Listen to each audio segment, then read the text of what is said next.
ஆண்டவருடைய ஆவி என்மேல் உள்ளது, ஏனெனில் அவர் எனக்கு அருள் பொழிவு செய்துள்ளார். ஏழைகளுக்கு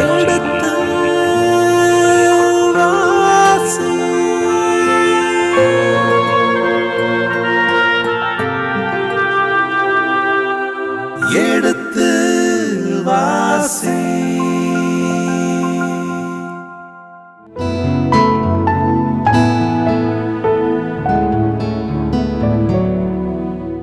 இனி இதயங்களே எடுத்து வாசி நிகழ்ச்சியில் சாமுவேலின் முதல் புத்தகத்துடனான விவிலிய விளக்கங்களுக்கு செவிமடுத்துக் கொண்டிருக்கின்றோம்.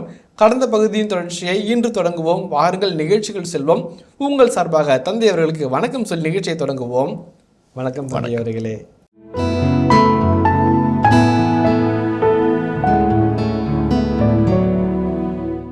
அரசரே, உங்களுக்கு ஒரு மெய்காப்பாளன் இருக்கணுங்க.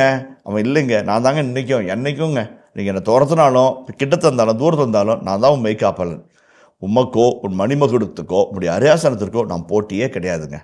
அது எனக்கு துச்சம், அது எனக்கு ஒரு பொருட்டே கிடையாது. ஆண்டு எனக்கு ஒரு முக்கியம். ரொம்ப அழகான ஒரு செய்தி. அடுத்த வாசிப்போமே. மீண்டும் அவர், என் தலைவராகிய நீர் உம் அடியானை இப்படி பின்தொடர்ந்து வருவது ஏன்? நான் என்ன செய்தேன்?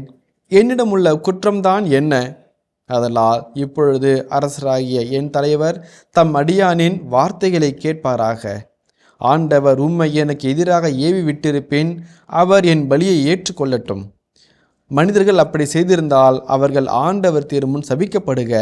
ஏனெனில் நீ சென்று வேற்று தெய்வங்களை வழிபடு என்று அவர்கள் கூறி நான் ஆண்டுடைய உரிமையில் பங்கு பெறுவதிலிருந்து என்னை இந்நாளில் துரத்திவிட்டனர். ஆதலால் ஆண்டவர் திருமுன்னிலைக்கு வெகு தொலைவில் உள்ள நிலத்தில் என் இரத்தம் சிந்தப்படாதிருக்கட்டும். ஏனெனில் மலைகளில் ஒரு கவுதாரியை வேட்டையாடுவது போல் இஸ்ரேலின் அரசர் ஒரு தெள்ளு பூச்சியை தேடி வந்துள்ளார் என்றார். தாவீது இதுவரைக்கும் அதிகமாக பேசினதில்லை. இப்போ தான் முதல் முறையாக ஒரு பெரிய உரையாற்றுகிறார். ஒரு தேர்ந்த தலைவனை போல, ஒரு தேர்ந்த மதியுகியை போல, ஒரு தேர்ந்த சபை உரையாளர் போல சொல்ல வேண்டியதை சொல்ல வேண்டியதனால் வருகின்ற பயனை தெளிவாக காண்கிற ஒரு சிறந்த பேச்சாளராக, நெகோஷியேட்டராக பேசுகிறார். அவருடைய வாக்கிய அமைப்பு, அந்த சொன்ன விதங்கள், அவர் எதை மனதில் உள்ளிருத்தி பேசினார், எல்லாவற்றையும் அழகாக படம் பிடிக்கிறாரு. அவர் பேசி முடித்த பிற்பாடு என்னாகுன்னு வாசிச்சிருவோம். அதை பற்றி விளக்கத்தை நான் தொடர்ந்து சொல்வேன். 21. அப்பொழுது சவுல், நான் பாவம் செய்துள்ளேன். என் மகன் தாவீதே, திரும்பி வா. என் உயிரை இன்று நீ இவ்வளவு மதித்தபடியால் இனி உனக்கு நான் எத்தீங்கும் செய்ய மாட்டேன். இதோ நான் மூடத்தனமாய் நடந்து பெரும் தவறு இழைத்திருக்கிறேன் என்றார். சரிங்களா? காட்சி முடிஞ்சிருச்சு. 3000 பேரோட பல்லக்கில் உட்காந்து பாசரை அமைச்சு மெய்காப்பாளர் மத்தியில் தூங்கிட்டு இருந்த சவுல் ஒரு பயங்கரமான ஒரு காட்சியை நிறைவுபடுத்துகிறார். எப்படி நிறைவுபடுத்துகிறார்? நான் மூடத்தனமாக நடந்துக்கிட்டேன். இப்போ எங்கே ஆரம்பிச்சிச்சு? அரசவையில் யாழிசைக்கும் போது ஈட்டினால் குத்து ஆரம்பித்ததுலேருந்து ஈட்டியில் கதையை முடிக்கிறார் ஆசிரியர். ரொம்ப அழகான ஒரு டைரக்டோரியல் டச் அப்படிம்பாங்க. ஒரு ஈட்டி வச்சு செவுத்தாக உன்னை குத்த போகிறேன்னான்னு சொல்லி ஆரம்பித்த பகைமை ஒரே குத்தி நிலத்தில் 2 முறை குத்தாமல் அவர் பதிய வைக்க போகிறேன்னு சொன்னதோட காட்சியை முடித்து அதனுடைய கிளைமேக்ஸ் என்னான்னு சொல்லி ஆசிரியர் முன்னாடி நிறுத்தக்குள்ள எவ்வளோ அழகான ஒரு இறையியல் ஆசிரியர் முன்னாடி கொண்டு வராரு. அந்த ஈட்டின்ற அந்த ஒத்த வார்த்தையை உள்ளே வச்சு நம்மளை அப்படியே ஊடுருவி பார்க்குறாரு. நம்ம உள்ளத்தை குத்தி கிழிக்கிறார் ஆசிரியர். ரொம்ப அழகான இறையியல் வசனங்கள் நமக்குள்ளே வருது. 3 காரியங்களை சொல்ல ஆசைப்பட்றேன். ஒன்று தாவீதினுடைய பேசும் தன்மை, முதலாவது. 2வது தாவீது பேசிய கருத்துக்கள், 2வது. 3வது தாவீது பேசிய பேச்சினுடைய விளைவுகள். 3 நம்ம பார்த்துட்டு 2-3 சின்ன வரலாற்று குறிப்புகள் உள்ள சொல்ல ஆசைப்பட்றேன். இப்போ தாவீது பேசுகிறார். இது வரைக்கும் எப்படின்னா பேசுகிறாரா? எப்பயுமே பேசலாம். நான் ஏற்கனவே தாவீதை பற்றி சொன்னேன். போருக்கு போயிட்டு வந்துட்டு எங்கெங்க உங்கள் பொண்ணு கட்டி கொடுக்குன்னு சொன்னீங்களே, கேட்கல. அரசில் பாதி கொடுக்குறேன்னு நீங்களே, கேட்கல. யோனத்தானை வச்சு அவர் கொலை தடும்போது ஏன் இப்படி பண்ணுறீங்கன்னு கேட்கல. அல்லது செவுத்தா 1 முறை 2 முறை 3 முறை குத்தி கொள்ள நியாயமாங்க இது, கேட்கல. அல்லது சாமுவேல் அல்லது அபியாத்தார் இவங்க கூட்டத்தில் போய் இவர் தஞ்சம் தேடக்குள்ள அவங்கள தாவீது துன்பத்துக்குள்ளே நீங்கள் தான் என்ன விடல, இவங்களாவது உதவிட்டுவேன், ஏன் அதுவும் கேட்கல. ஒரு தெல்லுப்பூச்சியை போல ஒரு கௌதாரியை வேட்டையாடுற மாதிரி என்னை வேட்டையாட வரீங்களே, நான் யார் அப்படின்னு சொல்லி கேட்க வேண்டிய நேரம் வரக்குள்ள பேசுகிறார். ஓடு மீன் ஓட உருமீன் வருமளவும் காத்திருக்குமாம் கொக்கு. போட்டோம் போட்டோம் போட்டோம், எப்போ பேசணுமோ அப்போ பேசுகிறார். உருமீன் வந்துச்சு, கரெக்டாக கொக்கு வந்து பேசுது, அழகாக பேசுது. ஓடு மீன் ஓட உருமீன் வருமளவும் காத்திருக்குமாம் கொக்கு. கொக்கு காத்திருந்துச்சு. இப்போ பேசுகிறேன்னா தாவீது எப்பவுமே பேச முடியாது. பேசுகிறார். எப்படி பேசுகிறாரு? முதல் காட்சி, என் தலைவராகிய அரசரே, அடியான் இப்படி பின்தொடர்ந்து வருவது ஏன்?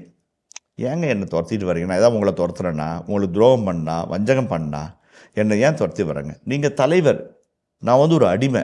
நீங்கள் அரசர், நான் வந்து பணியாளன். நீங்கள் கையாளிட்ட வேலையை நான் தலையாளிட்டு செய்ய போகிற ஆள் நான். என்னது ஏன் துரத்தி வரீங்க? முதல் கேள்விங்களா. ரெண்டாவது கேள்வி, நான் என்ன செஞ்சேன்? இவ்வளோ தூரம் துரத்துறதுக்கு நான் என்ன செஞ்சேன்? அப்போ ஒரு கேட்குற கேள்வி, நான் என்ன செய்யலை? அதான் கோலியாத் அடிக்கலையா?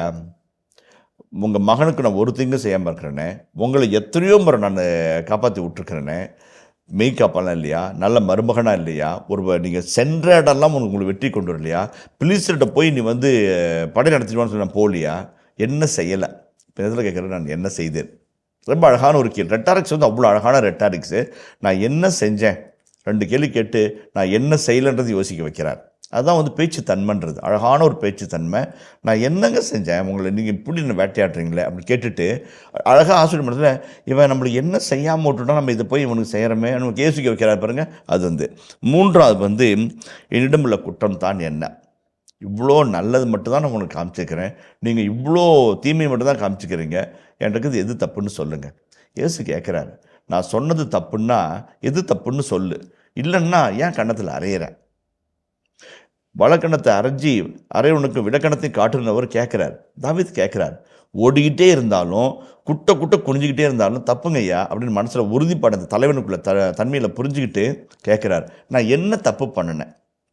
அடுத்தது, ஆதலால் ரொம்ப அழகான கென், இப்பொழுது அரசராக என் தலைவர் அடியாரின் வார்த்தையை கேட்பாராக. ஒரு எக்ஸாமினேஷன் கான்ஷியன்ஸ் அழகாக உட்கார வச்சு யோசித்து, இதுதாங்க நீனு, இதுதாங்க நான், யோசிக்க வச்சுட்டார். நல்லா யோசிக்க வச்சுட்டு, இப்போ கேளுங்க நான் சொல்கிறத, நீங்கள் என்ன செய்யணும், ஏது செய்யணும், அல்லது எப்படிப்பட்ட ஒரு நிலைக்கு நீங்கள் வரணும் சொல்கிறார். இப்போ வந்து இன்ட்ரோஸ்பெக்ஷன், ரெட்ரோஸ்பெக்ஷன், ப்ராஸ்பெக்டஸ், அதான் வந்து ஒரு பேச்சு தன்மையில் இருக்கணும். உங்களை உள்நோக்கி பார்க்க வைக்கணும், பின்னோக்கி பார்க்க வைக்கணும், ரெண்டையும் யோசித்து வச்சு முன்னோக்கி பார்க்க வைக்கணும். அதுதான் வந்து ஒரு அழகான ஒரு நேர்த்தியான உரையாடல், ஒரு தெளிவுரை தருது.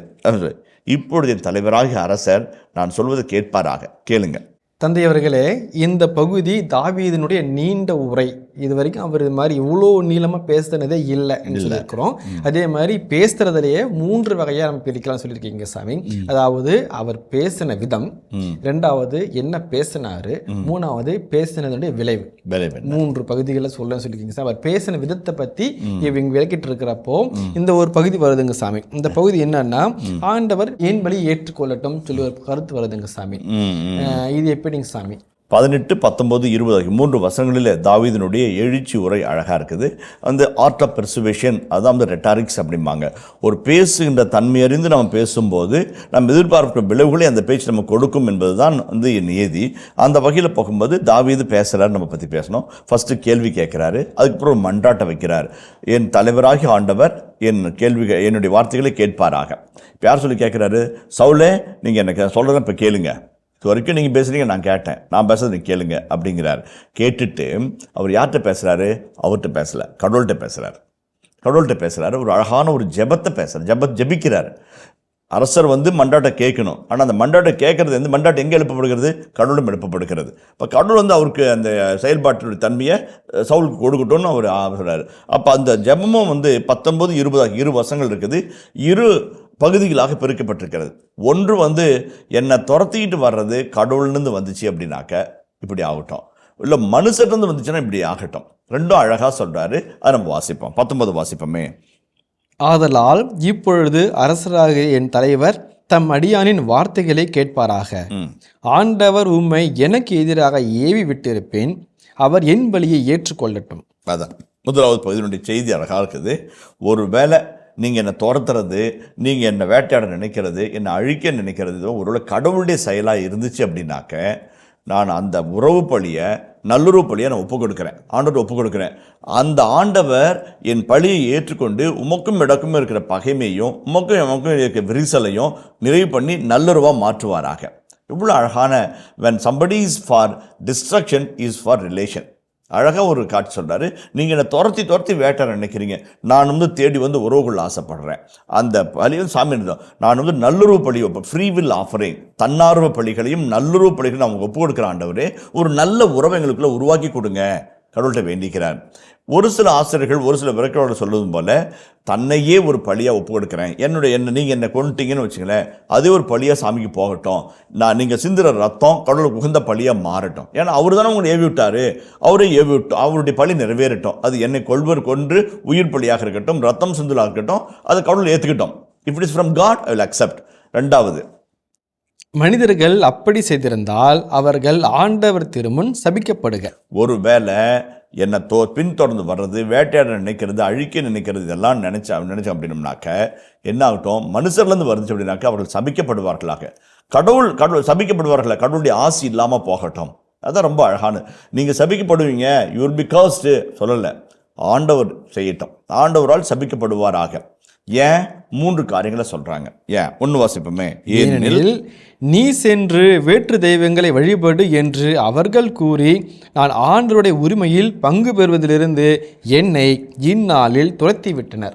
ஆண்டுடைய உரிமையில் பங்கு பெறுவதிலிருந்து என்னை இந்நாளில் துரத்தி விட்டார்கள். யாரு?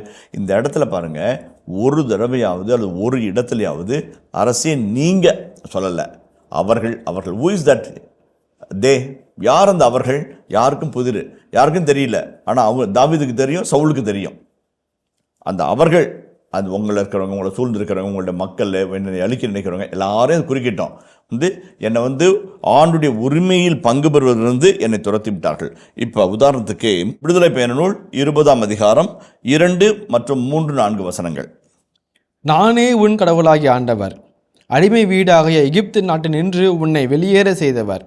என்னை தவிர வேறு தெய்வங்கள் உனக்கு இருத்தல் ஆகாது. மேலே விண்வெளியில், கீழே மண்ணுலகில், பூமிக்கடியே நீர்த்திரளில் உள்ள யாதொன்றின் சிலையையோ ஓவியத்தையோ நீ உருவாக்க வேண்டாம். நீ அவைகளை வழிபடவோ அவற்றிற்கு பணிவிடை புரியவோ வேண்டாம். ஏனெனில் உன் கடவுளும் ஆண்டவருமாகிய நான் இதை சகித்து கொள்ள மாட்டேன். என்னை புறக்கணிக்கும் மூதாதையரின் பாவங்களை பிள்ளைகள் மேல் 3ஆம் 4ஆம் தலைமுறை மட்டும் தண்டித்து தீர்ப்பேன். ஓகே, இப்போ கடவுளை எங்கே வழிபடுவோம்? இஸ்ராயல் நாட்டில், எருசலேமில், அல்லது ஷைலோ, பெத்தல், தான் உள்ளிட்ட ஆண்டவருடைய வழிபாட்டு தலங்களை வழிபடுவோம். எங்கேயாவது துரத்திட்டாங்கன்னா நான் எங்கே போய் வழிபடுவேன்? வேற்று தெய்வங்கள் அவங்களுக்கு கடவுள் அவங்களுடைய வழிபடல் இருக்குது, அங்கே போய் வழிபடணுமா? முதலாவது, என்னுடைய உயிருக்கும் மேலான என் உயிருள்ள ஆண்டோடமிருந்து என்னை கற்பனை பார்க்குறாங்க. ரெண்டாவது, என் ஆண்டவர் கொடுத்த உரிமை சொத்தாகிய நாட்டில் எனக்கு பங்கு இருக்குது. ஒவ்வொருவனும் அவனவனுடைய அத்தி மரத்தின் கீழே தன்னுடைய திராட்சைத்தோட்டத்தில் உட்கார்ந்து வாழ்வானாக்குன்னு சொல்கிறார். Everybody under his fig tree in his vineyard. வளமான நாடு, செழிப்பான நிலம், ஒவ்வொருத்தரும் அவங்க வீட்டுக்கு ஒரு அத்தி மரத்துக்கு கீழே திராட்சை தோட்டம். எவ்வளோ அழகாக செழிப்பு மிகுந்த, ஆசை மிகுந்த ஒரு மகிழ்ச்சியான வாழ்வு. இதுதான் இஸ்ராயலுடைய கனவு, ஒவ்வொரு குடிமகனுடைய கனவு. அந்த கனவுல எனக்கு பங்கு இருக்குதுங்க. கடவுளாக பார்த்து திட்டம், அவர் வாக்களிக்கப்பட்ட நாடு, அதில் வாக்களிக்கப்பட்ட புதரோடு நான் ஒருத்தன். எனக்கு அந்த நீங்கள் நாட்டை கேட்கல, அரியாசனம் கேட்கல, ஒரு சின்ன ஒரு 3 ஏக்கரோ 2 ஏக்கரவோ அந்த நிலத்தை கொடுத்து, அந்த நிலத்தை நான் உழுது பயிரிட்டு, அத்திப்பழத்தை வச்சு, திராட்சை தோட்டத்தை அமைச்சு, கீழே உட்காந்து சாப்பிடக்கூடிய நிம்மதியான வாழ்க்கையான சாமி கொடுத்தாருல, அதுலேருந்து துரத்தி விட்டாங்க. சாமிகிட்டேருந்து என்னை துரத்துட்டு வேறு தெய்வத்தை கும்பிட்டுக்க, நீ இந்த சாமிக்கு உனக்கு சம்பந்தம் கிடையாதுன்னு சொல்லிட்டாங்க. ரெண்டாவது, என் நாட்டில் இருக்கிற ஒரு ஆண்டவரே உரிமை சொத்து, அதாவது ரொம்ப அழகான வாசனம் இருக்குது, நகலா என்ற இபிரேய சொல்லுக்கு த பேட்ரிமனி ஆஃப் காட். கடவுள் அப்பனாக இருந்து அப்பன் விட்டு சொத்தாக நமக்கு ஒரு நிலம் வருது. God is a patrimony, is a father. Patrimony கொடுக்குற, அப்பா சொத்தை கொடுக்குறார் எனக்கு, மகனுக்கு கொடுக்குது, அதில் எனக்கு உரிமை இருக்குது. ஆனால் அதுலேருந்து என்னை துரத்தி விட்டாங்க. அதாவது ரொம்ப மன உருக்கத்தோடு சொல்கிறாரு, நான் ஆண்டுடைய உரிமையில் பங்கு பெறுவது என்னை துரத்தி விட்டாங்க. இரண்டாவது, என் வேற்று தெய்வங்களை நீ போய் வழிபட்டுக்கோ, இந்த தெய்வத்தில் நீ வழிபடாத, இந்த தெய்வத்துக்கு வழி உனக்கு யோகியதை கிடையாது, துரத்திட்டாங்க. மூணாவது, ஆண்டவர் திருமுன்னிலையில் வெகு தொலைவுக்கு என்னை துரத்தி விட்டுருக்கிறாங்க. இப்போ துரத்தி வெளியே போனால் கூட ஊருக்கு வெளியே, வீட்டுக்கு விளக்கிருக்கிறோம், அல்ல ஊருக்கு வெளிக்கிறோம், அது கூட இல்லை, பாளையத்துக்கு வெளியே இல்லை, நாட்டை விட்டே வெளியே போட்டாங்க, தொலைவில் துரத்தி விட்டாங்க. வந்து ஜிப் பகுதிக்கு வரோம், அவர் வந்து சூப்பு பகுதிக்கு போகிறோம், எங்கே போனாலும் துரத்து வந்து என்ன தூரம் பண்ணிகிட்டே இருக்கிறீங்க வழியை நெருங்க விட மாட்டேங்கிறீங்க. இவ்வளோ அழகான ஒரு மனக்கதறல் மனக்குமுறலை வந்து தாவீது சொல்கிறார். அது ஜெபமாக மாத்துறார். என் ஆண்டோடமிருந்து என்னை பிரிச்சுட்டீங்க, என் ஆண்டோடு கொடுத்த வாக்குறுதியின் நிலத்திலிருந்து பிரிச்சுட்டீங்க, அந்த வாசனையும் அந்த மூச்சு காத்து கூட நான் சுவாசிக்கூடன்னு சொல்லிட்டு நான் தூரமாக தவிர்க்கிறீங்க. அதனால தான் சொல்கிறாரு, ஆண்டவர் திருமுன் அவர்கள் சபிக்கப்படுவார்களாக. தாவீதுனுடைய மனக்குமுறல் பாருங்க. இந்த மனக்குமுறல் வந்து புலம்பெயர்ந்தோர் அல்லது வந்து அகதிகளாக இருக்கிற ஒவ்வொருடைய கதறலுடைய வார்த்தைகள் இல்லைங்களா? எங்கள் தெய்வத்திலிருந்து எங்களை பிரிச்சுங்க, எங்களுடைய தெய்வம் கொடுத்த மண்ணிலேருந்து பிரிச்சிங்க. மூன்றாவது வந்து அந்த தெய்வத்தினுடைய சாயலோ நிழலோ அந்த காற்று கூட என்ன படக்கூடாதுன்னு தூரம் துரத்தி வைக்கிறீங்க. பல காரணங்களுக்காக அரசியல், பொருளாதார, சமூக, இன, மத வேறுபாடுகளை காட்டி எங்களை புறக்கணிக்கிறீங்க. அழகான ஒரு செய்தியை தாவீது ஒரு அருமையான ஜெபமாக மாற்றுகிறார். அது சொல்லிட்டாரு, ஆதலால் ஆண்டவர் திருமுன்னிலைக்கு வெகு தொலைவில் உள்ள நிலத்தில் என் ரத்தம் சிந்தப்படாது இருக்கட்டும். என்னுடைய விவிலிய பேராசிரியர் கிட்டத்தட்ட ஒரு 15-16 ஆண்டுகள் கிரேக்க மொழியை முதுகலை பட்டத்தினருக்கு கற்றுக் கொடுத்த ஒரு நல்ல ஞானி அலோசியஸ் சேவியர் அவர்கள், கோவை மறைமாவட்டத்தை சேர்ந்தவங்க. அவர் வந்து ஒரு நிகழ்ச்சி எங்களோட பகிர்ந்து கொண்டார். அவர் வந்து நியூயார்க்லேருந்து ஃப்ராங்க்ஃபர்ட்டுக்கு வர்றாரு, ஃப்ராங்க்ஃபர்ட்லேருந்து அவர் இந்தியாவுக்கு வர போகிறாரு. அப்போ வந்து அவருடைய இருக்கைக்கு பக்கத்தில் ஒரு யூத சகோதரி உட்காந்துருக்கிறாங்க, வயதில் கொஞ்சம் முதிர்ந்தவங்க. அப்போ எங்கே போகிறீங்கன்னு கேட்குறாரு. நான் வந்து இஸ்ராயலுக்கு போக ரெடி பண்ணிகிட்டு இருக்கிறேன், என்னுடைய பயணத்தை ஆரம்பிச்சிருக்கேன் அப்படின்றாங்க. சுற்றி பார்க்க போகிறீங்களோ அப்படின்னு சொல்லி கேட்குறாங்க. இல்லை, அது எங்களுடைய தாய்நாடு அப்படின்றாங்க. போய் ஜபெல்லாம் பண்ணி பொறுத்து நிறைவேற்ற போகிறீங்களா அப்படின்னு ரெண்டாவது கேள்வி கேட்குறாரு. இல்லை, நான் அங்கே சாக போகிறேன் அப்படின்றாங்க. ஏன் அப்படி சொல்கிறீங்க அப்படின்னு கேட்கல, நான் வந்து பொருளாதாரத்திற்காகவும் திருமணத்திற்காகவும் இன்னும் பிற முன்னேற்றங்களுக்காகவும் நான் வந்து நியூயார்க்கில் தங்கினேன், செல்வ செழிப்போடு இருக்கிறேன். நான் வந்து இப்படி இஸ்ராயலுக்கு திரும்பி போகிறேன். ஏன்னா அது எங்களுக்கு வாக்களிக்கப்பட்ட நாடு. வாழும்போது எங்கேயோ நாங்கள் வாழ்ந்துட்டோம், ஆனால் மறிக்கும்போது எங்கள் மண்ணில் மறிக்கணும், அந்த வாக்குறுதியின் பொருளோட மறிக்கணும்னு எங்கள் நாட்டுக்கு போகிறேன். கடைசி ஒரு 5 வருஷமோ 10 வருஷமோ அங்கே குடியிருப்பேன். அங்கே நான் இருந்து அங்கேயே அடக்கப்படணும்னு என்னுடைய ஆசை. அதுதான் அங்கே போயிட்டுருக்கிறேன் அப்படி சொல்லும்போது அந்த பெண்மணியுடைய வயதான அந்த கண்களில் ஒரு ஒளியை நான் பார்த்தேன்னு சொல்கிறாரு. அதே போல் இரண்டாவது கேள்வி கேட்குறாரு. நியூயார்க்கில் இருந்தீங்க, உலகத்தினுடைய தலைநகரம் நியூயார்க்கு, பலவிதமான அறிவியல் முன்னேற்றம், தொழில் கருவிகள் உதவிகள், நிறைய வசதிகளோடு இருப்பீங்க. இஸ்ராயலில் போய் எப்படி இருப்பீங்க அப்படின்னு கேட்டப்போ அந்த சகோதரி சொல்கிறாங்க, கோடியாக கொட்டி கொடுத்தாலும் கடவுளுடைய ஆசீர்வாதத்தில் பங்கு பெறுவது என்பது இணையாகாதுன்னு சொன்னாங்க. அதுக்கப்புறம் நான் அவங்ககிட்ட பேசலை அப்படின்னு சொல்லி பகிர்ந்து கொண்டார். அதுதான் வந்து ஒரு யூத மனநிலை. என் நாடு என் மக்கள் என்று வாழ்க்கிற ஒரு வாழ்வு வந்து வாக்களிக்கப்பட்ட புதர்களுக்கே உள்ள தனி அன்பு. அதனால தான் வந்து 8 அரபு நாடுகள் ஒன்றா சேர்ந்து அவங்கள தாக்குதல் நடத்தினாலும் 8 நாடுகள் ஏற்றுக்கக்கூடிய ஒரு துணிவு வந்து இது என் தந்தைக்கு இறைவன் தந்த வாக்குறுதி நிலம் என்று போராடுகிற ஒரு மனப்பான்மை. இறை பிரசன்னத்திலிருந்து, இறை திருமுனிலிருந்து, இறைவனுடைய வாக்களிக்கப்பட்ட நாட்டிலிருந்து புறம்பே துரத்தி விடப்பட்ட தாவீதினுடைய கதறல் நம் கண்களுக்குள்ளாக தெளிவாய் கேட்கிறது. நம்மால் பார்க்க முடிகிறது, அந்த வேதனை பார்க்க முடியுது. இப்போ தாவீதினுடைய மனநிலை பாருங்க, ரொம்ப அழகாக சொல்கிறாரு.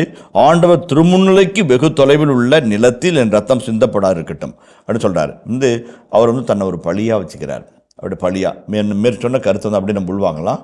என்னை வந்து ஆண்டுக்கு பழியாக கொடுக்குறீங்க, ஓகே, நோ ப்ராப்ளம். பழி செலுத்தும் போது இந்த ரத்தம் சிந்தப்பட்டு கடவுளுடைய பழியாக இருந்தால் அது அவருடைய மண்ணில் சிந்தட்டும், புறமண்ணில் புறையினத்தருடைய மண்ணில் வேண்டாம் என்று சொல்லுகிற ஒரு அழகான ஒரு இது இருக்குது. பழைய பக்தி பாடல் ஒன்று இருக்கிறது, கல்லானாலும் புல்லானாலும் என்று சொல்லி அந்த இறைவனின் சமூகத்தில் நான் கல்லாக இருப்பேன், அதனுடைய சமூகத்தில் நான் புல்லாக இருப்பேன் என்று சொல்லி தன்னை அற்புதமாக ஆண்டுக்கு அர்ப்பணித்து அந்த பாடல் பாடுவார். தாவீது தான் சொல்கிறார், நான் வந்து உங்கள் முன்னாடி குற்றப்பழி ஒன்றா இருக்கட்டும் அல்லது சபிக்கப்பட்டவனாக இருக்கட்டும், நாட்டோடு துரத்தப்படத்தக்கவனாகவும் வாழ தகுதியில்லவனாகவும் இருக்கட்டும், நோ ப்ராப்ளம். பட் ஆனால் என்னை ரத்தம் சிந்தினீங்கன்னா நாட்டில் வச்சு செய்யுங்க. நாட்டில் செய்த வாக்களிக்கப்பட்ட நாட்டில் அவனுடைய உரிமை பேரான நகரா என்று சொல்லப்படுகிற ஆண்டவரின் பெரும் சொத்தின் மண்ணில் வைத்து என் ரத்தத்தை சிந்துங்க, போதும், என்னை வெளியே வச்சு கொள்ளாதீங்க. அவனுடைய இந்த மனிதனுடைய ஒரு உளக்கிடக்கை, உளப்பாங்கு, ஆண்டுடைய தொழிலத்தை ஏற்றுக்கொள்ளக்கூடிய ஒரு மனநிலை ரொம்ப தெளிவாக சொல்கிறார். அதுக்கப்புறம் பாருங்கள், வந்து ஒரு ஜபத்தை ஆரம்பிக்கிறாரு. அந்த ஜபத்தில் 2 பகுதியை பார்க்குறாரு. கடவுள் ஏவி பட்டு விட்டுருந்தா அல்லது மனிதர்கள் எனக்கு எதிராக திரும்பி இருந்தாங்கனாக்க சொல்லிட்டு முடிவு சொல்லிட்டாரு.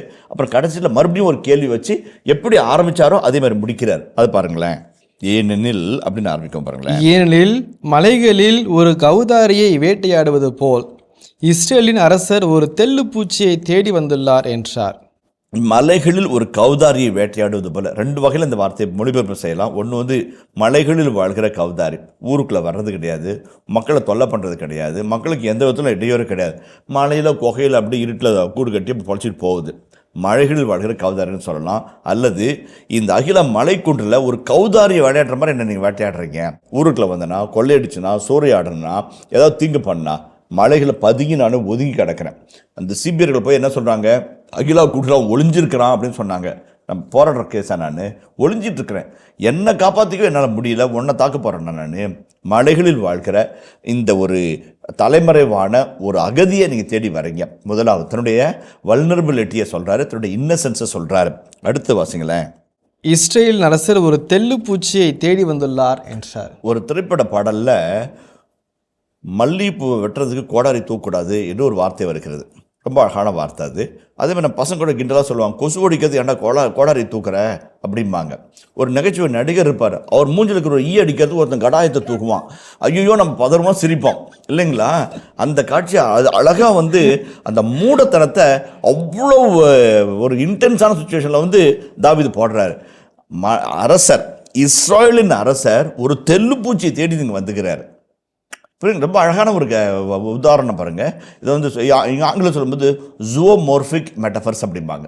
ஜூவோமோர்ஃபிக்னாக்க இப்போ வந்து கேதுருவை போல் வளர்வான், அதாவது பொட்டானிக்கல் மெட்டஃபர்ஸ். வாய்க்காலோரம் நடப்பட்ட மரம் போல ஆண்டுதரும் கணிதருவான், மரப்பட்டைகள் மருந்தாகும், அதாவது மனிதர்கள் நீதிமான்கள், அதுபோல் பொட்டானிக்கல் இமேஜஸ். இது வந்து ஜூவோமோர்ஃபிக் கௌதாரி, தெல்லுப்பூச்சி, சிங்கம், புலி, நாய், இதெல்லாம் வந்து மனிதனுடைய பண்புகளில் வந்து இதெல்லாம் வந்து உருவங்களாக மாறுது. இப்போ தாவீது வந்து ஒரு கௌதாரியாக மாற்றிக்கிறாரு, தன்னை ஒரு தெல்லுப்பூச்சியாக மாற்றிக்கிறார். ஜூவோமோர்ஃபிக் மெட்டஃபர்ஸ்ன்னு சொல்லுவாங்க. அந்த வகையில் பார்க்கும்போது விலங்கியல் உருவங்கள்லேருந்து தாவீது பேசுகிறாரு. அப்போ என்ன சொல்கிறாரு, ஒரு வேட்டையாடுற மிருகம் போல் நீ வேட்டையாடுற, வந்து ஒரு மூர்க்கத்தனம், ஒரு காரணம் இல்லாத தன்மை, ஒரு தன்மை இல்லாமல் நீ போராடிட்டு இருக்கிற. ரொம்ப அழகாக சொல்கிறாரு. நான் யார், எதை வேறு அப்படி வேட்டையாடுற? ஒரு சிங்கம் சிங்கத்தை தாக்கலாம், ஒரு சிங்கம் ஒரு புலியை தாக்கலாம், ஒரு சிங்கம் ஒரு யானையை தாக்கலாம், ஒரு தெல்லுப்பூச்சிங்க நான். ரொம்ப அழகாக சொல்லுவாங்க. தெல்லுப்பூச்சி என்பது தமிழில் அழகாக மொழிபெயர்த்துக்கிறாங்க. அதேமாதிரி கௌதாரி, இந்த பேட்ரிஜ் என்கின்ற அழகான ஒரு சின்ன பறவையை வந்து பண்ணுறாங்க. இதை பற்றி ஒரு சின்ன ஒரு குறிப்பு மட்டும் சொல்லிட்டு நம்ம கடந்து போவோம். பேட்ரிஜ்ன்றது வந்து குவெயில்ஸ் என்று சொல்லப்படுகிற காடைகள் மற்றும் கௌதாரிகள், இவங்கெல்லாம் வந்து மலைப்பகுதியில் வாழ்கிறது, யாருக்கும் எந்த தீங்கும் செய்யாத ஒரு இது. இப்போ உதாரணத்துக்கு நீங்கள் கோழி பிடிக்க போனீங்கன்னு வச்சுங்களேன், டக்குன்னு கொத்தும், இல்லை கத்தும், ஓடும், பதறும். இந்த குவெயில்ஸும் அல்லது இந்த காடைகளும் கௌதாரிகளும் பிடிக்க வராங்கன்னு கூட தெரியாமல் இன்னசெண்டாக மாட்டிக்கும். பிடிச்சவனை கூட கொத்தாது, அது தப்பிக்க நினைக்கும், முடிஞ்சால் தப்பிச்சுக்கலாம் நினைக்குமே வெளியே எதிர்த்து தீங்கு செய்ய நினைக்காத ஒரு அழகான சின்ன பறவை இனங்கள். அதுதான் வந்து ஆசிரியர் அழகாக சொல்கிறாரு, ஒரு கௌதாரியை பிடிக்க வரீங்களே நீங்கள், நான் உனக்கு எந்த மனசில் கூட துரோகம் நினைக்கல, மனசில் கூட தப்பு நினைக்கல, கண்ணார நீங்கள் பார்த்தீங்க, ஈட்டியும் கோலையும் தூக்கி நம்மளோட அமைதியாக வரேன், என்னை தேடிட்டு வரீங்களே, ப்ரூஃப் இருக்குது, அதே மாதிரி வொக்காபுலரி இருக்குது. ரொம்ப அழகாக இது பண்ணுறாரு. தன்னுடைய சான்றுரையோடு தன் உரையை வாதத்தை நிறைவு செய்கிறாரு. தெல்லுப்பூச்சின்றது வந்து ஒரு சாதாரண ஒரு பச்சை பிள்ளை, ரொம்ப இன்னசென்ட்டான ஒரு வெள்ளந்தியான ஒரு மண்ணலை குறித்து காட்டுகிற ஒரு உருவகமாக அதை நம்ம பார்க்குறோம். பலமற்ற, வலிமையற்ற, எதிர்த்து போராட தன்னையே தற்காத்து கொள்ள இயலாத ஒரு தெல்லுப்பூச்சிக்கு தாவீது தன்னை ஒப்பீடு செய்து என்னை தேடிட்டு வரீங்களே அரசே, இது நியாயமா? அழகான ஒரு கேள்வி. இவங்க சொன்னதில் எல்லாமே வந்து யோசிச்சுப்பார், உள்நோக்கிப்பார், பின்னோக்கிப்பார், முன்னோக்கிப்பார், முடிவெடு. அந்த ஒரு அழகான ஆணித்தரமான ஒரு பேச்சு நடை அந்த இடத்துல இருக்குது. அதை வந்து ஒரு பேச்சாக ஆரம்பித்து ஜபமாக மாற்றி மறுபடியும் ஒரு பேச்சாக முடிக்கிறார். அவருடைய பேச்சு தன் ரொம்ப அழகாக கட்டமைக்கப்பட்டிருக்கிறது. மிக அற்புதமான இறைவனுடைய சிந்தனையை உள்வாங்கி அந்த ஜபத்துக்கு ஆர்வமாக ஏறெடுக்கிறாரு. அந்த ஜபத்தினுடைய பலன் என்னன்னு நம்ம பார்ப்போம். அடுத்த வசனத்தை சொல்லுவாங்க. அப்பொழுது சவுல், நான் பாவம் செய்துள்ளேன், என் மகன் தாவீதே திரும்பி வா, என் உயிரை இன்று நீ இவ்வளவு மதித்தபடியால் இனி உனக்கு நான் எத்தீங்கும் செய்ய மாட்டேன், இதோ நான் மூடத்தனமாய் நடந்து பெரும் தவறு இழைக்கிறேன் என்றார். இந்த 21ஆம் வசனத்தில் அழகான ஒரு கட்டமைப்பு. அது வந்து சவுலுடைய உள்ளப்பாங்கை, அவருடைய மனமாற்றத்தை, நொறுங்கிய உள்ளதம் படம் பிடிக்குது. வந்து மனம் வருந்தி மனம் வெதும்பி தான் ஒரு பாவம் செய்கிற ஒரு பாவினுடைய வார்த்தைகளாக இது வருது. நான் பாவம் செய்துள்ளேன். முதல்ல வந்து தன்னை வந்து பாவியாக ஒப்புத்துக்கிறார். பாவம் செய்துள்ளேன், அத்தாத்தி, I have sinned against God. முதலாவது, என் மகனே தாவீதே, எங்கே சொல்கிறாரு, இது உன் குரல் தானான்னு கேட்குறாரு. அவருடைய குரலில் இருக்கிற நியாயத்தை கேட்குறாரு. மறுபடியும் என் மகனே தாவீதே திரும்பி வா. இனிய இதயங்களே, எடுத்து வாசி நிகழ்ச்சியில் சாமுவேலின் முதல் புத்தகத்துடனான விவிலிய இறை வசனங்களுக்கு செவிமடுத்துக் கொண்டிருக்கின்றோம். இதன் தொடர்ச்சியை மீண்டும் அடுத்த பகுதியில் பார்ப்போம். அதுவரை இணைந்திருங்கள். இயேசுவுக்கே புகழ், இயேசுவுக்கே நன்றி, மரியே வாழ்க. அவருடைய பாவ வாழ்வு கடந்த கால வாழ்வு அல்ல, முடிந்து போன ஒன்றல்ல. இப்போ முடிவெடுத்து புதிய வாழ்வுக்கு போகிறதில்ல. ஒருத்தர் முட்டி போட்டாருன்னு வச்சுக்கோங்க, அப்போவே ஒரு உடைந்த உள்ளத்தோடு வராருன்னு அர்த்தம். எக்காரணத்தை கொண்டுட்டும் மன்னிப்பு நீங்கள் மறுக்கக்கூடாது, அவர்களிடம் நீங்கள் அசந்து பேசக்கூடாது என்று அழகாய் அறிவுரை சொல்லி ஒரு மறைவுரை வைத்தார்.